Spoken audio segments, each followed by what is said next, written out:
Hey, Coach. Hey, Ben. I've got a bad connection here, so apologize Yeah, if I. here's what we got, Ben. I got an idea. Send a text. Can you text your question real quick to me or Alex? He's sitting right here. I'll answer somebody else's, and then I'll come back and I'll answer. Just text it to him because I can't hear you. Okay. Yeah, shoot him a text.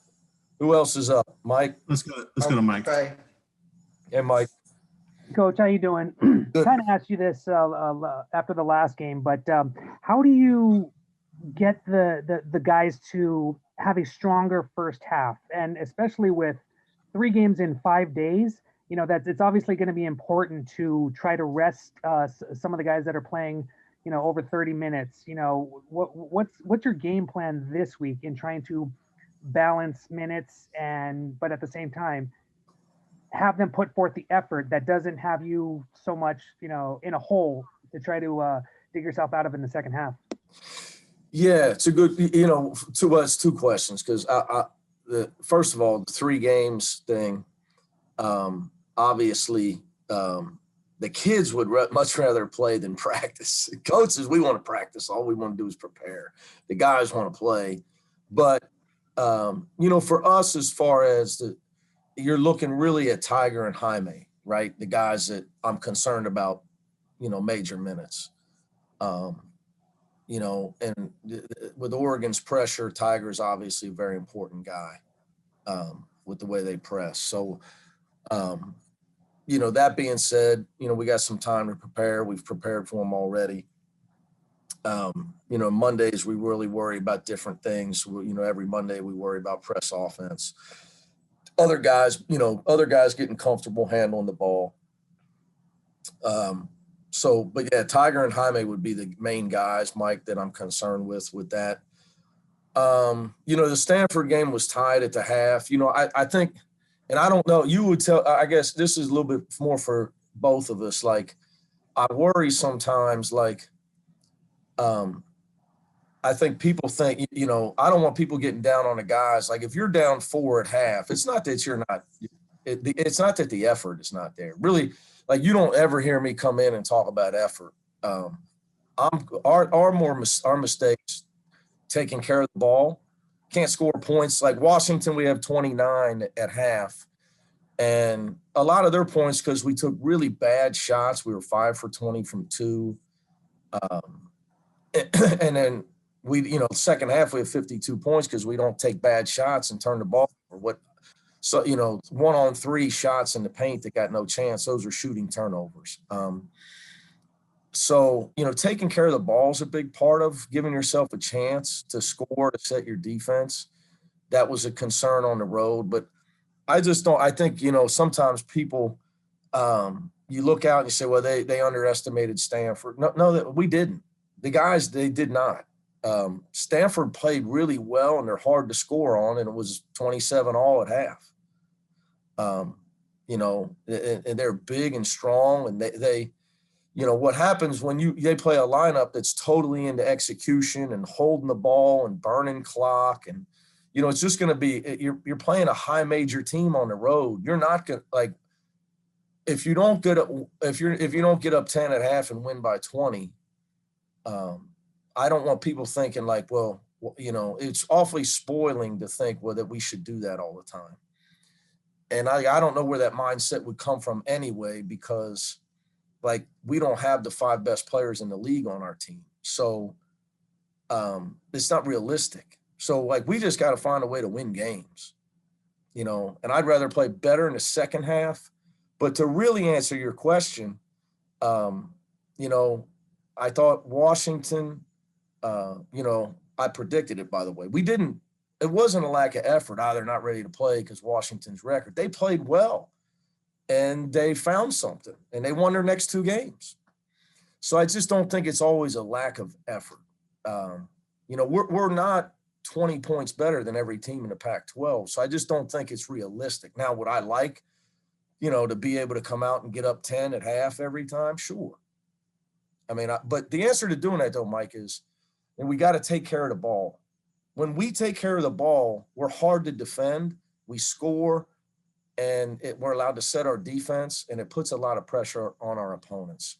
And it's not just in turnover numbers. It's like, because that's what I tell you, I believe in shooting turnovers, which we had a lot of against Washington in the first half. So, I just think sometimes we're really too careless with our shot selection and with taking care of the ball. All right, we've got a couple of questions from Ben via text. Right. Yeah, we got them. We're going to read them. I've got it. If the last inbounds play had gone according to script defensively, how would that have added the look this Stanford? We'd have won, Ben. We'd have won. Yeah, it looked. Obviously it's easy. You have some things to do over. Jalen was doing his best to try to stop a lob. Tiger got a little aggressive, trying to chase somebody that he shouldn't have been chasing. And we got caught up with two guys on one guy. I mean, that's just what happened. If you got to stay at home, and we didn't stay at home, and when we had two guys outside the paint, which left somebody wide open in the paint. So that's what happened. And like I said on the Saturday, that's coach. If your guys make that mistake, to me, that's coaching error. You got to have them coach so well that doesn't happen. And then how much do you dwell on that play with the guys versus moving on? Took me 3 days to go to sleep. Me personally, took me 3 days. So like I told our guys though, it's we got to get worried about getting better. Because like I told them what I told you, whether we get a Jalen Hill deflects it and the clock starts and we win the game, we still got to get better. We're turning the ball over too much. Like Mike said, we're not playing at our best for 40 minutes, which would really add to that answer, Mike. If you're going to pick 20, you pick the second half, but we got to get better, win or lose that game. We got to take care of the ball and we got to keep growing as a team. Like I told the guys, that starts with me and I got to have them coach better. You got to try to get ready for March. You're trying to win as many games as you can and improve to give yourself a chance to do something special in March. Go to Tracy. Hey, Coach. What's up, Tracy? With no fans in the stands, how much of a home court advantage is there this year? Like, how advantageous is it for you to have both Oregon games in Pauley?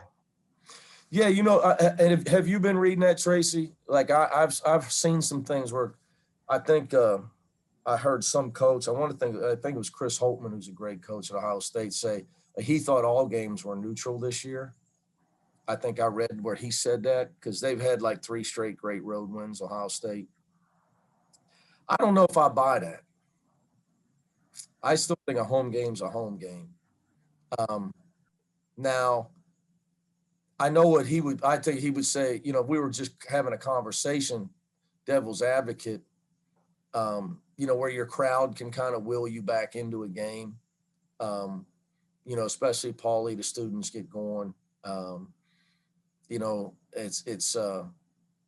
It might be a little easier on the road team. It might be. I mean, I know there's that opinion out there. You guys are getting to know me like that. Like I really don't think about stuff like that at all. I just think about basketball and execution. But now that you got me thinking about it, common sense would say the two things, if you're not playing well, you can get your crowd can kind of get you going. You get on a run. That would be probably the biggest thing. I'm not a believer in like you should be scared of the other team's crowd though. But I think it could maybe help spur a home team on that's maybe not playing their best.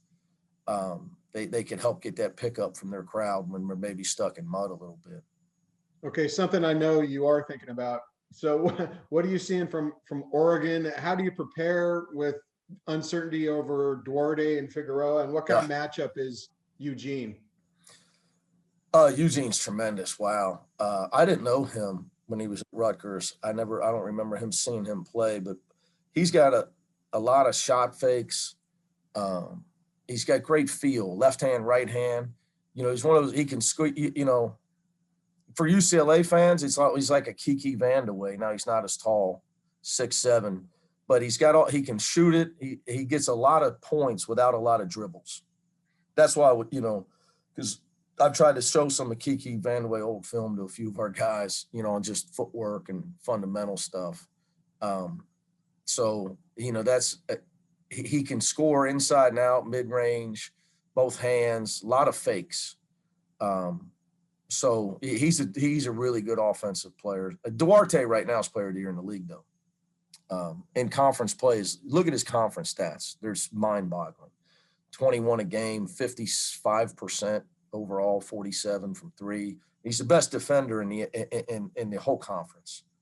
Not even close. 3 steals a game in the Pac-12. He's a two-way player. He's an NBA player, hands down. Like he is a. I've been doing this long. Like he is a NBA player, and he's ready. He's NBA ready. So yeah, but I don't know. With who's playing and all that stuff, man, it doesn't make it. Here's what we do in this right now. Because you got Will Richardson maybe coming back as well, right, Tracy? So, there's a lot of unknowns. But you got to try to make sure your guys we go over personnel for everybody, but they're not going to change their style if a guy or two's out. They kind of do what they do from a defensive standpoint and the style of play. Now it would change, who's got to be aggressive on offense for them.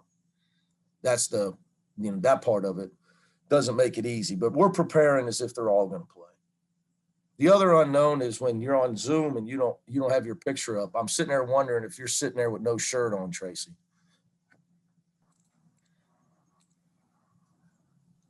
Man, how did you know that? That was crazy. And I'm just sitting there thinking, I'm glad, I'm glad he doesn't have his picture up. If he's sitting there with his boxers and no shirt and sandals. Okay, I'm in a tux. All right, let's go to Sam. Hey, Coach. So you got the winning streak over now, not undefeated in Pac-12 play anymore. Do you think whether that's maybe not having as much of a target on your back or not having the winning streak kind of hanging over you, does that kind of free you up a little bit? Does that kind of give a new mentality, a fresh start a little bit? Yeah, well, first, Sam, everything's hanging over me. I'm 5'6.5", 5'7". So, but I don't really think of stuff like that. We don't ever talk about that as a team other than the UCLA part. I just think team, I know from my experience when I was at Cincinnati, how much of a privilege I thought it was to play UCLA. How it was I got a chance to coach in Pauley Pavilion. So I was on the other side of that fence. So I know that's that's just the way it is when you coach here. And we talk about that with our players from Jump Street. Even if you're struggling, it's we get a chance to pound, to get after UCLA. It just means something. So whether you're in first place or not, I just think that teams don't, especially they don't come to Pauley Pavilion not ready to play. I learned that real quick, and I just know it from my experience. So yeah, I think Sam would maybe get, does the loss help wake us up? Ben asked that. We were awake. I just think, to Mike's point about the first half, we're not number one in the country. We don't have the 5 best players in the league. So if we don't take care of the ball and we don't play smart on defense, it's not effort. It's you got to take care of the ball and you got to play smart if you're going to win. We just don't, we're not somebody can just out talent the other, we're in the Pac-12. People got players. So, it's a game of execution, whether you're in first place or not. But yeah, we believe in the opening night, the other team's going to be ready to play because, San Diego State gets a chance to play UCLA at home. You talk about bad scheduling. That was bad scheduling, but I think it helped us.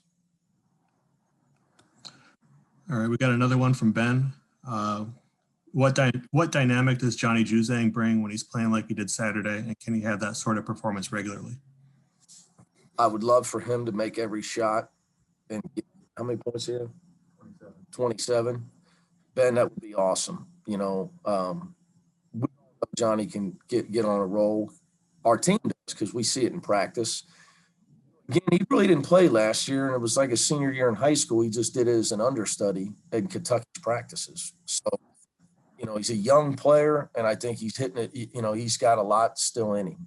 I think he can get a lot better on defense. I know he's got to get a lot better on defense. And, you know, just getting his comfort level out there, he's still, you know, he's still a young guy. So I think he's hopefully got a lot more games like that in him. You know, hell, Ben, I'll take 18 tonight. I don't need 27, although I'd take it, but I'd take 18. So, again, though, I still, you know, there's areas where Johnny's got to continue to improve. He knows that. Let's finish up with Rick. Hello, how you doing, Coach? What's up, buddy? Hanging in there, buddy. Thank you. You have a tough stretch of games coming up, 3 in 5 days. How do you prevent your team from having that hangover effect after such a tough psychological loss? Yeah, I you know, that's really when I wasn't sleeping Yeah. this weekend. You know, I had, that was really my thought process. As far as, you know, remind me that how important recruiting is, because as I've alluded to, I want to get to the point where you got the best players in the Pac-12. You know, and have all 5 of them. You know, so that reminds me of that.